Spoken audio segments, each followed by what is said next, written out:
Admiral Taemin Park stood in the command center of his hidden base, watching the stars through the thick metal walls that surrounded him. The base was built inside a large asteroid in the cold outer edge of the solar system, far from Earth where no one would think to look. He had been waiting for this day for 20 years, ever since he became the leader of Earth's secret military forces. The message had arrived 3 hours ago on a channel that most humans did not even know existed. It came from the Galactic Concordate Council, the group of alien species that ruled most of the known galaxy. The message was simple but terrifying. The great peace treaty that had kept the galaxy safe for 3,000 years would end in exactly 1 year. Taemin read the message again on his screen. Every species in the galaxy had to choose what they wanted to do when the treaty ended. They could try to make a new treaty, or they could prepare for war. The aliens thought Earth was still a weak planet with simple technology, but they were very wrong about that. Dr. Hyojin Kim walked into the command center carrying a thick folder of papers. She was the smartest person Taemin knew, and she had spent her whole life studying the alien species. She knew their weaknesses, their fears, and their secrets better than they knew themselves. The council meeting happened exactly as we predicted, Hyojin said as she sat down next to Taemin. The Valari are already building new weapons. The Koloss are growing their armies. The Luxari are charging their energy banks. Every major species thinks the others have become weak during the long peace. Taemin nodded slowly. He had expected this news, but it still made him feel heavy inside. 3,000 years ago, when the galaxy was burning in the worst war anyone had ever seen, Earth was just a small blue planet where humans had barely learned to fly to their own moon. The aliens had included Earth in their peace treaty as a protected world, thinking humans would never become important enough to matter. What they do not know, Taemin said quietly, is that we used those 3,000 years to become stronger than all of them combined. Hyojin opened her folder and pulled out pictures of alien ships and weapons. The Valari think their crystal shields are unbreakable. The Koloss believe their hive mind cannot be defeated. The Luxari trust their energy. Weapons completely. They all think they are the strongest because they stopped testing themselves against real enemies. But we never stopped learning, Taemin said. He pressed a button on his desk, and the walls around them became transparent. Outside, they could see dozens of massive ships floating in the darkness of space. Each ship was larger than anything the aliens had built, and they were covered with weapons that could destroy entire planets. These ships had been built in secret over many centuries. Earth had mining bases on distant asteroids where no alien had ever traveled. Human engineers had learned to build things that were invisible to alien sensors. Every ship, every weapon, every piece of technology had been designed to fight the species that thought they were Earth's protectors. Captain Do-Yun Lee's voice came through the communication system. He was flying his scout ship near the edge of alien territory, watching for signs of military movement. Admiral, I have found something you need to see. The Hydran Empire has built new battle stations near their home world. They are much larger than anything in our old intelligence reports. Taemin was not surprised. How many ships are stationed there? At least 5,000, Do-Yun replied. But sir, there is something else. I detected weapon testing on 3 different dead planets. They are not just building defenses, they are preparing to attack someone. Hyojin looked at Taemin with concern in her eyes. If they are already testing weapons, they might not wait the full year before starting the war. Some species might try to attack their enemies before the treaty officially ends. Taemin stood up and walked to the large screen that showed a map of the galaxy. Red dots marked the locations of alien military forces, and there were far more red dots than there had been just 6 months ago. Send a message to all our hidden bases, he said. Activate Protocol Midnight Sun. It is time for Earth to stop hiding. Hyojin pressed several buttons on her control panel. Across the solar system, humans received a coded message that they had been trained to understand. In secret bases on Mars, in hidden facilities under Earth's oceans, in mining stations throughout the asteroid belt, millions of people began to prepare for something that had never happened before in human history. Earth was going to reveal its true power to the galaxy. "The aliens think we are still primitive," Taemin said as he watched the red dots on his map continue to multiply. "They believe we need their protection. They assume we will beg one of them to keep us safe when the treaty ends." "What will we tell them when they make that offer?" Hyejin asked. Taemin smiled, but it was not a happy smile. "We will thank them politely and tell them we can take care of ourselves. Then we will show them what 3,000 years of preparation looks like." Duyun's ship appeared on the main screen as he flew back toward the hidden base. His small scout vessel looked tiny compared to the massive warships floating around the asteroid, but it was filled with technology that no alien had ever seen. Human engineers had learned to build ships that could become invisible, weapons that could pass through any shield, and sensors that could detect enemies from incredible distances. "Admiral," Do-Yun said as his ship docked with the base, "there is one more thing. I intercepted a communication between the Valari and the Nexus. Compact. They are planning to demand tribute from Earth when the treaty ends. They want our resources, and they want to study our people like laboratory animals." Taemin felt anger rise in his chest, but he kept his voice calm. "Then they will be very disappointed when they make that demand." Hyejin pulled up another screen, showing Earth's defensive systems. "We have gravitational weapons positioned around every major trade route. Our kinetic bombardment satellites are in orbit around every alien home world. Our stealth fleets are already in position near their most important military bases. And they have no idea we are there," Taemin said. "For 3,000 years, they have watched us through their simple sensors, seeing only what we wanted them to see. They think our most advanced technology is barely beyond spaceflight." The communication system activated again, and this time it was a message from Earth itself. Ambassador Jiho Nam appeared on the screen, speaking from the human embassy on the neutral station where the Galactic Council met. "Admiral, the aliens have sent observers to Earth. They want to inspect our military capabilities before the treaty ends. They think they are being generous by giving us time to choose a protector." Taemin almost laughed. "Show them the museum ships, Jiho. Let them think our newest vessels are those old cargo haulers we keep in orbit. Make sure they believe we are still the weak species they remember from their history books." "Understood, Admiral. I will make them very comfortable in their ignorance." As the communication ended, Taemin looked at the star map one more time. Soon, every alien species in the galaxy would learn that the small blue planet they had protected for 3,000 years had become the most dangerous military power in known space. The peace was ending, but Earth was ready for whatever came next. Ambassador Jiho Nam walked through the halls of the Earth Embassy on Luna Station, preparing for the most important performance of his life. 3 alien delegations had arrived to inspect Earth's military capabilities, and they expected to see a primitive world that needed their protection. Jiho was going to give them exactly what they expected to see. The Valari delegation arrived first, their crystal bodies glowing with soft blue light as they moved. Their leader, someone called Crystal Singer Veln, looked around the embassy with the expression of someone visiting a museum of ancient history. "Ambassador Nam," Veln said through the translation device, "we are here to help your species understand the dangers that await when the peace treaty ends. Many species will be looking for new territories and new resources. Earth would be much safer under Valari protection." Jiho smiled and bowed politely.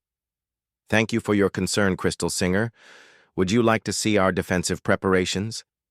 He led them to what appeared to be Earth's primary military command center, but was actually just an old communications room that had been decorated to look impressive.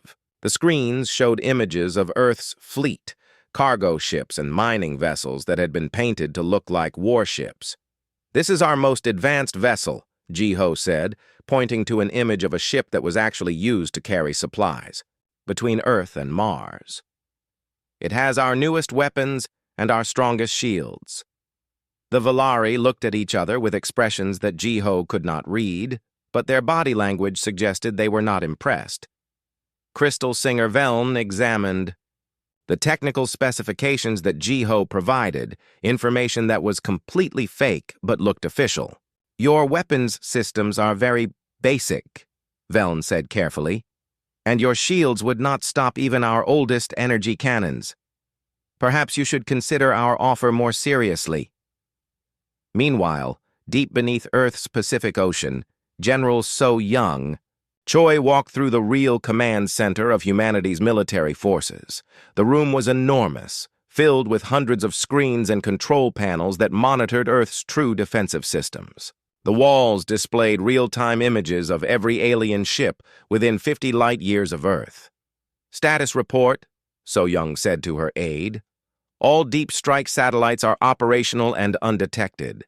Project Deep Strike has been running for 800 years now, and we have kinetic bombardment systems in orbit around every major alien world. They still think our satellites are just communication relays." So Young nodded with satisfaction. The kinetic bombardment satellites looked exactly like the communication devices that Earth had been placing throughout the galaxy for centuries. The aliens had become so used to seeing them that they no longer paid attention. Each satellite could drop tungsten rods at incredible speeds, turning them into weapons more powerful than nuclear bombs. "What about our stealth fleets?" Admiral Taman reports that all Ghost squadrons are in position.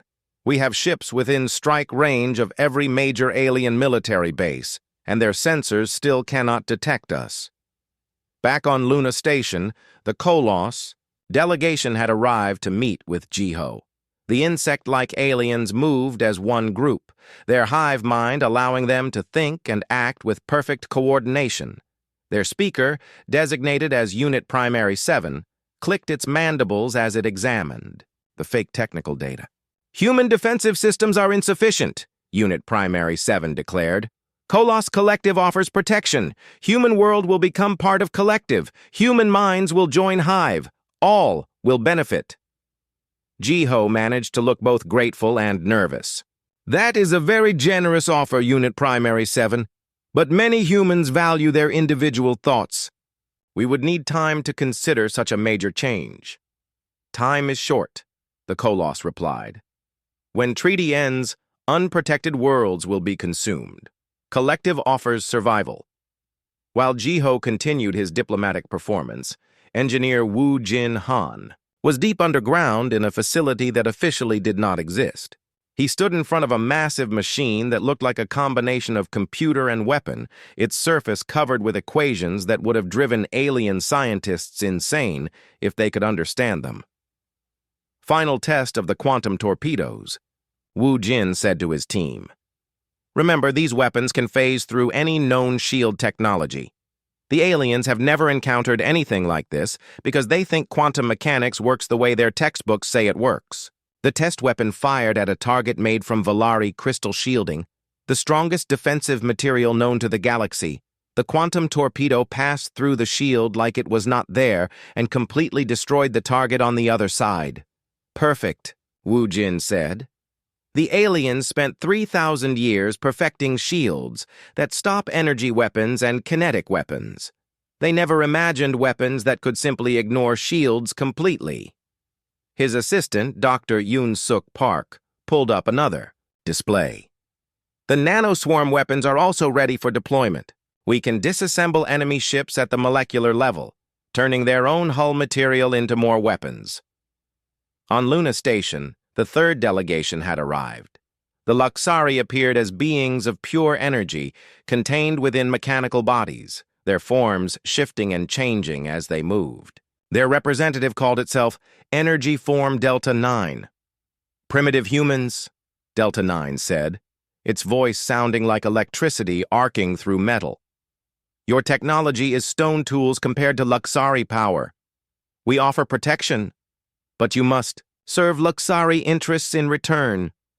Jiho looked at the energy being with what appeared to be awe. Your technology is indeed amazing, energy form Delta 9. We would be honored to learn from the Luxari. Learning is not offered, Delta 9 replied, coldly. Service is required. Human world has resources that Luxari require. Protection comes with price. Back on Earth, Dr. Heejin Kim was reviewing intelligence reports in her laboratory. The walls were covered with detailed analyses of every major alien species, including psychological profiles and biological weaknesses that had taken centuries to discover. Each species thinks they are superior because they stopped challenging themselves, she said to her research team. The Valari believe their crystal technology is unbeatable because no one has tested it properly in 3,000 years. The Kolos trust their hive mind completely because they have not faced an enemy that could disrupt their mental connections. The Luxari think energy is the ultimate form of existence because they have forgotten that energy can be contained and controlled. Her assistant, Dr. Minho Kang, pulled up a display showing human biological weapons. Our targeted viruses are ready for deployment. Each one is designed specifically for a different alien species. They will not kill, but they will disrupt the biological processes that make each species unique. The Kolos will lose their hive-mind connection, Heejin explained. The Luxari will find their energy forms becoming unstable. The Valari will discover that their crystal bodies can be turned into ordinary stone, and none of them will understand how we learn to do these things. On Luna Station, Jiho was concluding his meetings with the alien delegations. All three groups were convinced that Earth was helpless and would need their protection when the treaty ended. We will consider all of your generous offers, Jiho told them. Earth is grateful for your concern about our safety. As the aliens prepared to leave, Crystal Singer Veln made one final comment. Ambassador Nam, you should not wait too long to decide. When the treaty ends, species that refuse protection will be considered hostile. The galaxy can be very dangerous for those who stand alone. Jiho bowed again. We understand completely, Crystal Singer. Earth will make its decision very carefully. After the aliens departed, Jiho activated a secure communication channel to Admiral Taemin. They all believe we are helpless, he reported. The Valari think we are like children playing with toys. The Kolos see us as future slaves for their hive mind. The Luxari consider us barely intelligent enough to be useful servants. Perfect, Taemin replied. Let them keep thinking that for a few more months. When the treaty officially ends, they will learn what Earth has really been doing for the past 3,000 years. In his hidden command center, Taemin looked at the displays showing Earth's real military strength. Thousands of ships that were invisible to alien sensors. Weapons that could destroy planets. Defensive systems that turned the entire solar system into a fortress. And most importantly, millions of humans who had been trained and prepared for this moment since childhood. The aliens thought they were being generous by offering to protect Earth. They had no idea that Earth had spent 3 millennia preparing to protect itself. In a few months, when the treaty ended, the galaxy would discover that the primitive world they remembered had become the most powerful military force in known space. The greatest trick Earth had ever pulled was convincing the galaxy that it was still weak. The message arrived at Earth's embassy 6 months after the alien inspections had ended. Crystal Singer Veln of the Valari hegemony had sent an official demand, not a request. Earth would provide rare minerals from its asteroid belt and would surrender 1,000 humans for what the Valari called biological compatibility studies. The message made it clear that refusal would be considered an act of hostility. Ambassador Jiho Nam read the demand 3 times before forwarding it to Admiral Taemin Park. The tone of the message showed that the Valari had decided Earth was too weak to resist their demands. They expected humans to obey like frightened children. Admiral Taemin received the message in his command center and felt something cold settle in his stomach. He had hoped the aliens would wait until the treaty officially ended before making hostile moves, but the Valari had decided to test Earth's resolve early. "They want our people for experiments," he said to Dr. Hai-Jin Kim, who was reviewing the message over his shoulder. "They think we will just hand over human beings like we are trading livestock." Hee-Jin looked at the biological compatibility studies that the Valari had requested. "They want to understand human genetics so they can create better slaves. This is not about science. This is about ownership." Tae-min activated his communication system and sent a priority message to Captain Min-seo Kang, who commanded the dreadnought Sejong the Great. "Min-seo, prepare your ship for combat operations. The Valari are coming to collect what they think belongs to them." 3 weeks later, a Valari fleet of 20 ships entered the solar system. They moved with confidence, their crystal hulls gleaming in the light from the sun. The ships were beautiful and terrifying, each one larger than any vessel Earth was supposed to possess. Their energy shields glowed with soft blue light, and their weapons were charged and ready. Captain Min-seo Kang watched the alien fleet from the bridge of her hidden dreadnought, which was floating in the asteroid belt where Valari sensors could not detect it. The Sejong the Great was more than twice the size of the largest Valari ship, and it carried weapons that no alien had ever seen. "Their formation is exactly what we predicted," Min-seo said to her tactical officer. "They are flying in a ceremonial pattern, not a combat formation. They really believe this will be easy." Lieutenant Yuri Shin sat at her station, monitoring the psychic emanations from the Valari ships. The crystal beings used a form of mental communication that they believed was impossible for other species to understand or intercept. They were wrong about that, too. "I can hear their thoughts," Yuri reported. "They are already planning how to divide up Earth's resources. They think humans will surrender immediately when they see their ships." The Valari fleet reached Earth's orbit and began broadcasting demands on all frequencies. Crystal Singer Velen's voice filled the communication channels, speaking in the tone of someone addressing inferior beings. "Primitive humans of Earth," Velen announced, "the Valari hegemony has come to collect tribute as promised. You will provide the minerals and biological samples as requested. Resistance will result in the complete occupation of your world." On Earth, billions of people heard the message and waited for their government's response. Most humans knew that their world had secret defenses, but few understood just how powerful Earth had become during the long peace. Admiral Tae-min activated the emergency broadcast system and spoke directly to the Valari fleet. "Crystal Singer, Velen, Earth thanks you for your visit but respectfully declines your demands. We suggest you leave our solar system immediately." The laughter that came back through the communication system was like the sound of crystal chimes in a cold wind. "Foolish humans," Velen replied. "You have no choice in this matter. Surrender the tribute now, or we will take it by force." "Very well," Tae-min said calmly. "You have made your choice." Captain Min-seo received her authorization and smiled grimly. "All ships, decloak and assume combat formation." Around the Valari fleet, space itself seemed to ripple and change. 65 human warships appeared from nothing, their adaptive, camouflage systems shutting down to reveal vessels that dwarfed the alien ships. The Sejong the Great materialized directly behind the Valari flagship, its massive bulk blocking out the stars. The Valari fleet found itself completely surrounded by ships that should not have existed. Human vessels hung in space like sleeping giants, their hull designs unlike anything in galactic records. Each ship bristled with weapons that the aliens could not identify.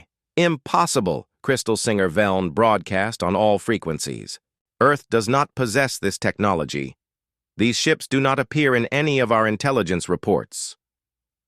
"That is because you have only seen what we wanted you to see," Captain Min-seo replied. "This is what Earth has been building while you thought we were still primitive." Commander Hyun-woo Park, Admiral Tae-min's son, was aboard his stealth cruiser when the battle began. His ship was specifically designed for boarding actions, and it carried the most advanced human soldiers in the galaxy.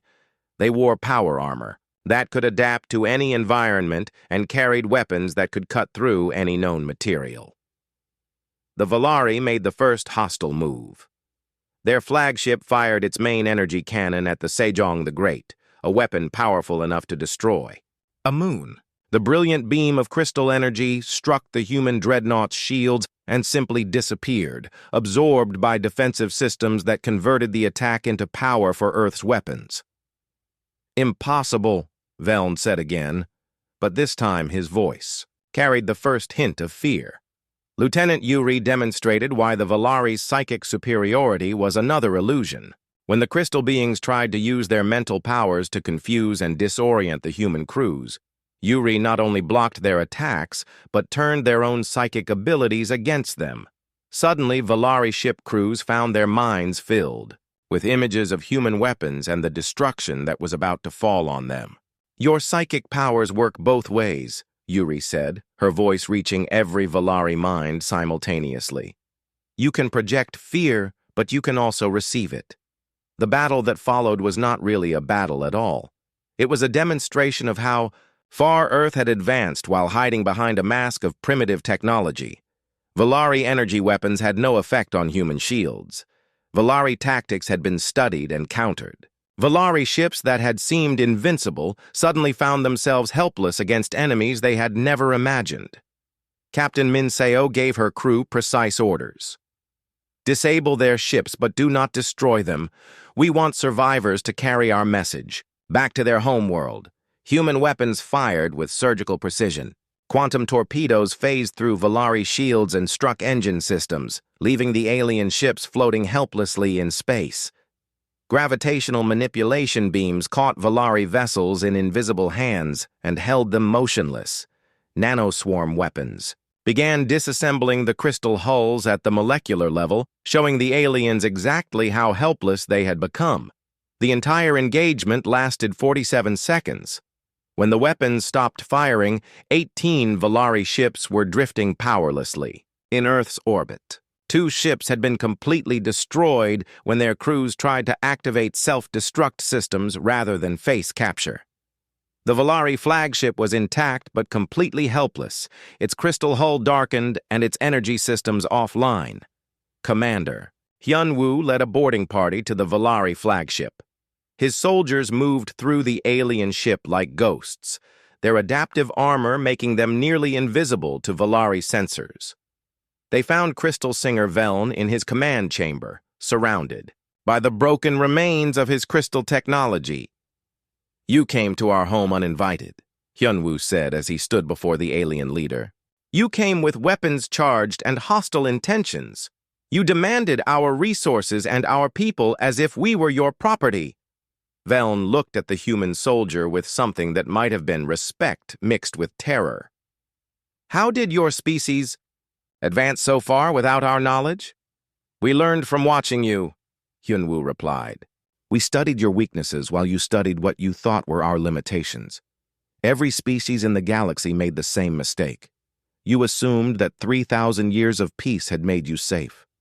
You forgot that peace is just another kind of preparation for those who use it wisely." Instead of taking Veln prisoner, Hyunwoo left him with a gift, a data storage device that contained complete technical specifications for every weapon that had just destroyed the Valari fleet. Along with the technical data was a message for the Galactic Council. "Earth offers the galaxy one final opportunity for peace," the message read. "But this time, peace will be between equals, not between masters and servants. The next species that comes to our home with hostile intentions will not receive a demonstration. They will receive total war."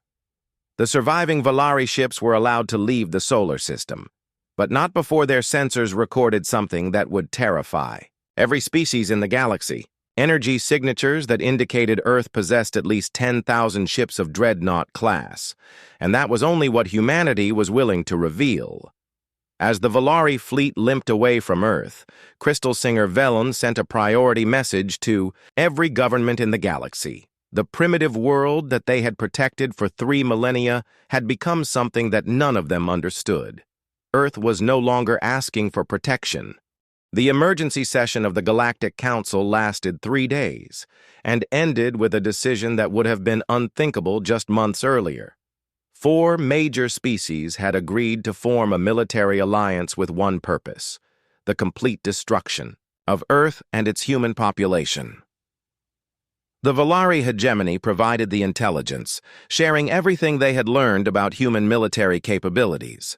The Hydron Empire contributed their vast fleets, bringing ships from across their water-covered worlds. The Vex Collective offered their hive-mind coordination, allowing different species to work together with perfect efficiency.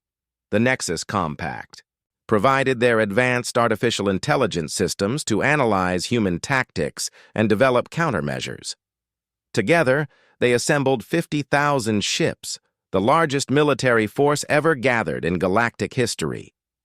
The fleet was so massive that it took 2 weeks just to organize the formations. Representatives from smaller species watched the preparations with a mixture of awe and terror, wondering if the humans could possibly survive such an overwhelming attack. Admiral Kyung-Soo Lim stood in the command center deep beneath Earth's surface, watching displays that showed the alien armada approaching the solar system. Each red dot on his screens represented dozens of enemy ships, and there were so many dots that they looked like a red cloud moving toward Earth. "Final count?" he asked his intelligence officer. 52,417 ships, came the reply. Every major military vessel from 4 different species, plus support craft and supply ships. They have enough firepower to destroy every planet in the solar system. Admiral Taemin Park joined Kyung-Soo in the command center, his face showing the weight of the decision he was about to make.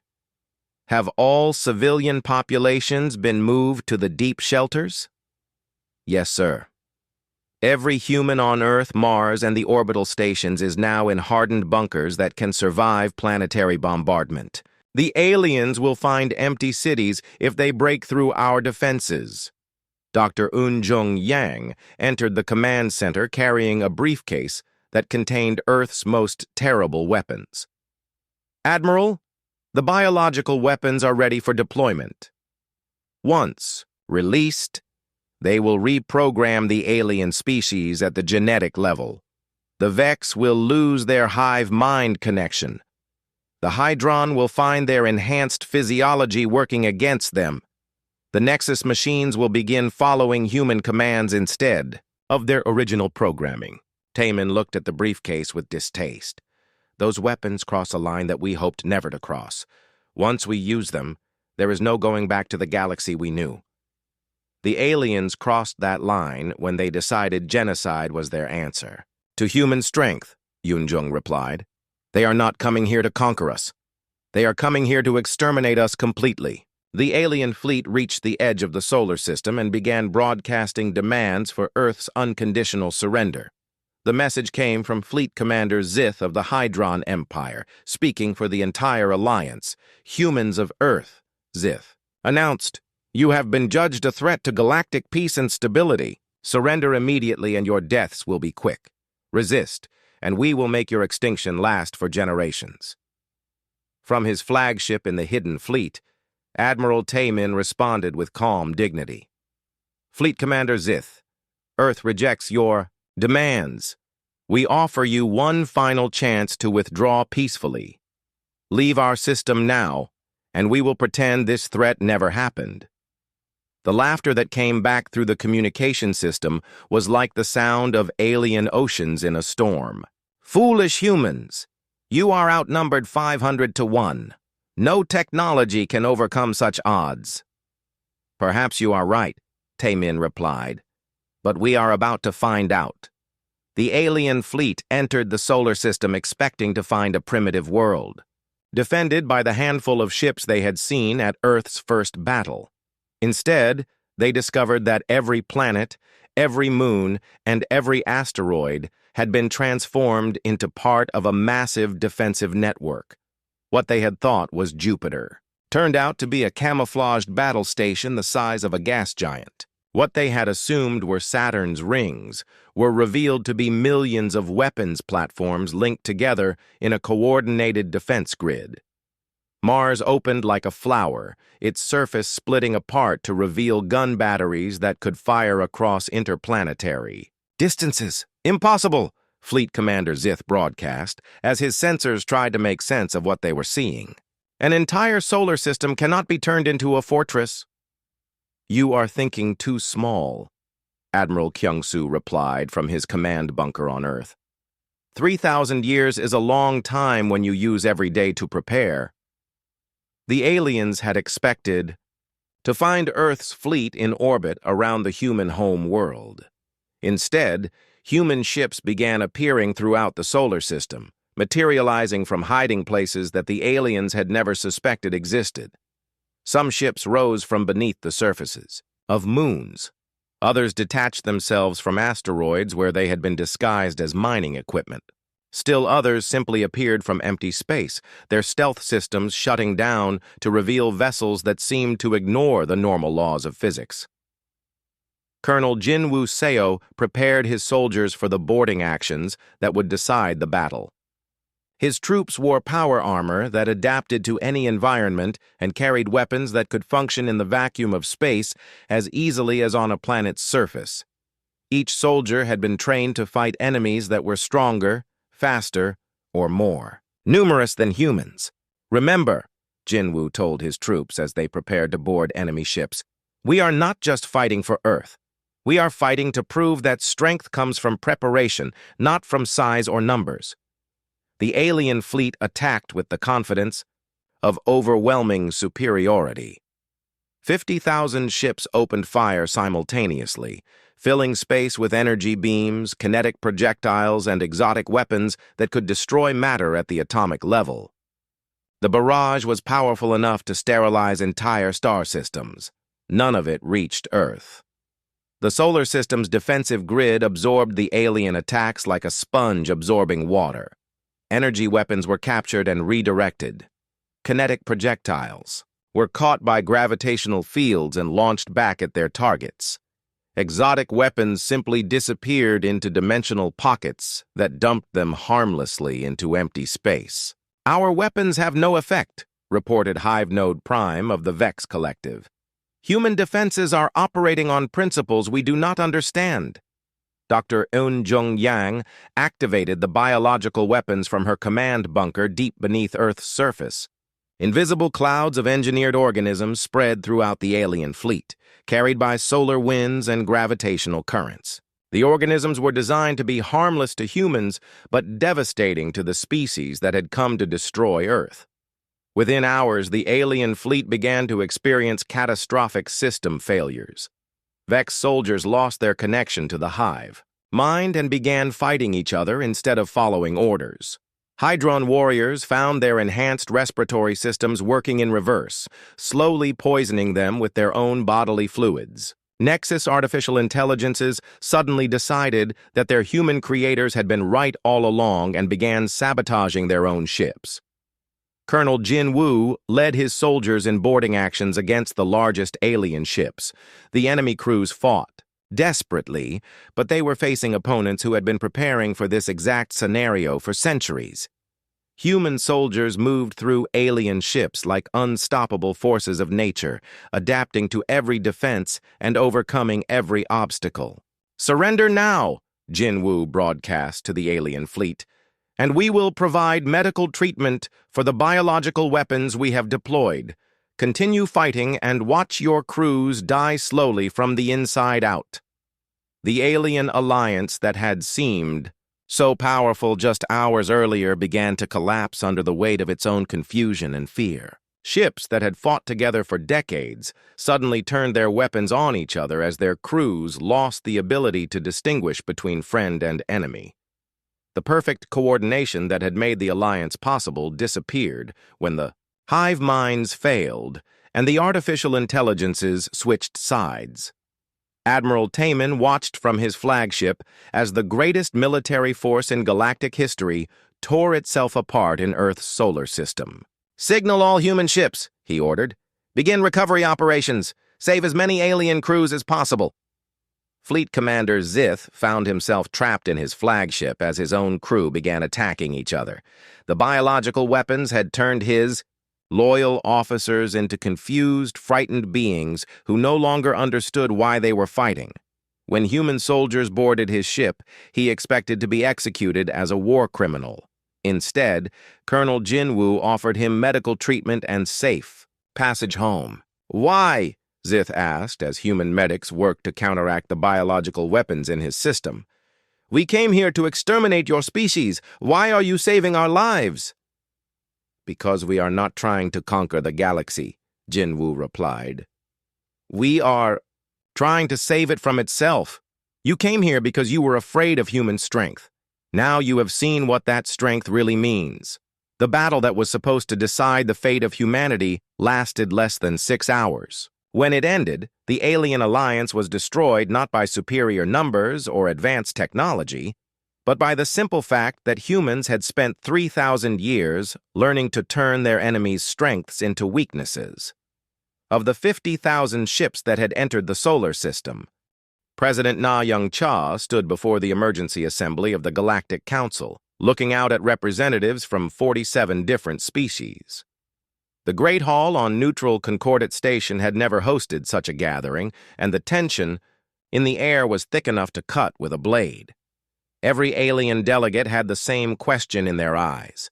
What did Earth want from them?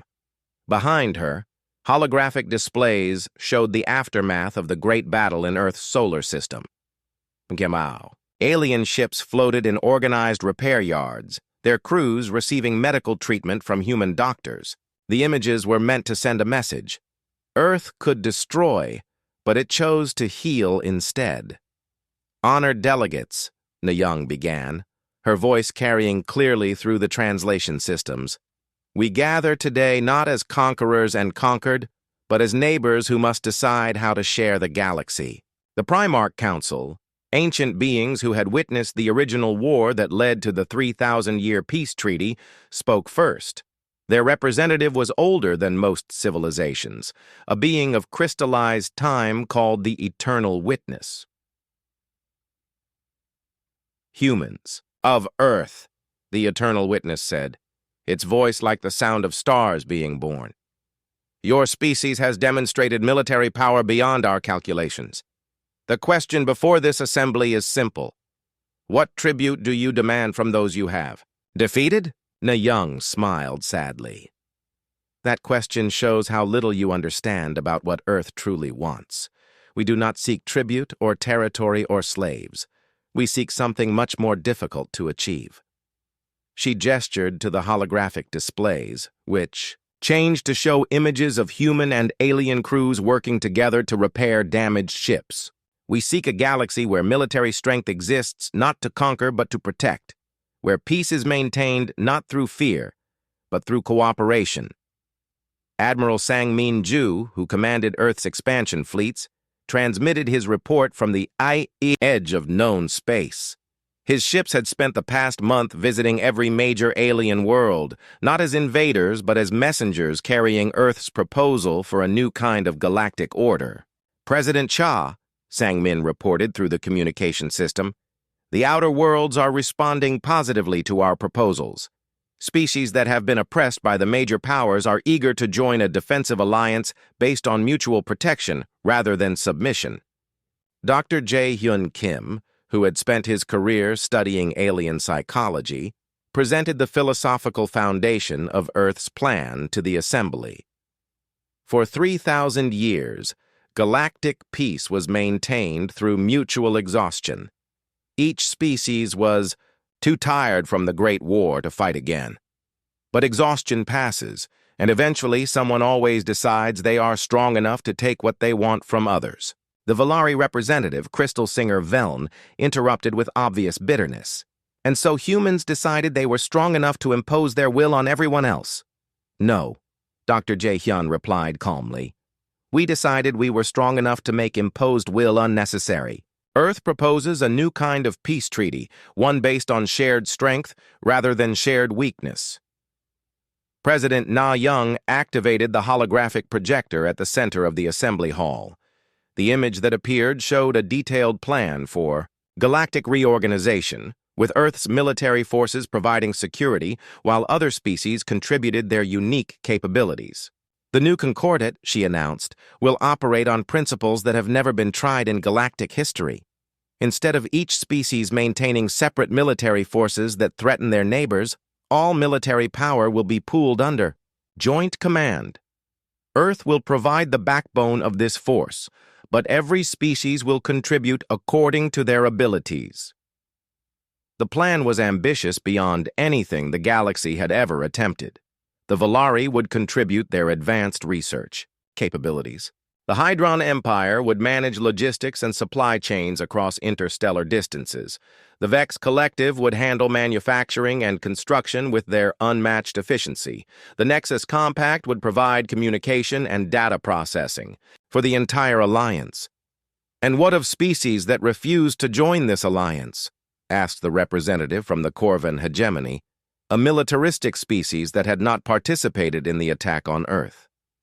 Admiral Taemin Park answered from his flagship, which was now openly patrolling the space around Concordat Station. They will be left alone, as long as they do not threaten others. Earth has no desire to force our system on unwilling participants, but we will also not allow any species to threaten those who choose cooperation over conquest. The debate that followed lasted for days. Some species argued that Earth's proposal was simply conquest disguised as cooperation. Others worried that joining such an alliance would mean losing their independence. A few suggested that humans were too alien, too different from the rest of the galaxy to be trusted with such power.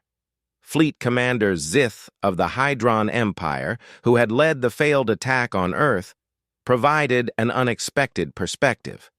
"I came to believe that humans were a threat that had to be eliminated," he said. "After spending weeks in human medical facilities, being treated by human doctors who saved my life and the lives of my crew, I have learned something important about their nature." The assembly waited for his words. "Humans could have let us die," Zith continued. "They could have executed us as war criminals. Instead, they healed us and sent us home with gifts of medical technology that will benefit our species for generations. This is not the behavior of conquerors. This is the behavior of a species that truly believes in the principles they claim to represent." Dr. Jae-hyun used Zith's testimony to explain the psychological foundation of Earth's approach. Every species in this galaxy has been shaped by the assumption that strength exists to dominate others. Humans were shaped by 3,000 years of peace, during which we learned that the greatest strength is the ability to protect rather than destroy. The turning point came when the eternal witness of the Primarch Council made a declaration that shocked every delegate in the assembly. The Primarch Council, having observed galactic affairs for longer than any other entity, hereby endorses the human proposal. Earth has demonstrated not only the power to enforce peace, but the wisdom to make enforcement unnecessary. With the support of the Primarch Council, other species began to reconsider their positions. The smaller worlds, who had lived in fear of their larger neighbors for millennia, were the first to formally join the new Concordat. They saw in Earth's proposal the protection they had never been able to provide for themselves. Admiral Sang-min reported from his flagship as more species signaled their acceptance. 32 worlds have formally joined the alliance. Their combined industrial capacity exceeds anything the old Concordat ever achieved. We are not just creating a military alliance, President Cha. We are creating a new civilization. The formal signing ceremony took place exactly 1 year after the original peace treaty had expired. Representatives from 39 species gathered to sign the new Concordat, a document that established principles of governance that had never before existed in the galaxy. Under the new system, military force was centralized under joint command, but civilian governance remained with individual species. Trade and technology would be shared freely among alliance members. Disputes would be resolved through arbitration rather than warfare, and most importantly, the alliance would actively protect smaller species from aggression rather than simply ignoring their fate. President Na signed the document on behalf of Earth, followed by delegates from worlds that had once considered humanity too primitive to matter. The ceremony was broadcast across the galaxy, watched by billions of beings who were witnessing the birth of something unprecedented in galactic history. Admiral Taemin, now promoted to Supreme Military Commander of the new Concordat, established his headquarters on a newly constructed space station at the center of the galaxy. From there, joint fleets of human and alien ships began patrolling trade routes and protecting smaller worlds from the species that had chosen to remain outside the alliance. Dr. Hyejin Kim, now elderly but still sharp, watched from her retirement. Home on Earth as the first graduating class of the Joint Military Academy prepared for deployment. Human and alien students had trained together for 4 years, learning to work as unified crews on ships that combined the best technology from dozens of different species. "We did it," she said to her aide as they watched the graduation ceremony. "We actually convinced them that cooperation was stronger than conquest." "Do you think it will last?" the aide asked. Hyejin looked up at the stars, where human ships stood guard over a galaxy that was more peaceful than it had been in recorded history. "As long as we remember that peace is not the absence of the ability to fight, but the wisdom to fight only when necessary." 10 years after the new Concordat was established, Admiral Taemin stood in the command center of Concordat Station, reviewing reports from across the galaxy. Trade was flourishing between species that had once been enemies. Scientific research was advancing at unprecedented rates as different civilizations shared their knowledge. And most importantly, no major war had occurred since Earth revealed its true strength. His son, Commander Hyun-woo Park, now led joint exploration fleets that were pushing the boundaries of known space. They had discovered 17 new species in the past decade.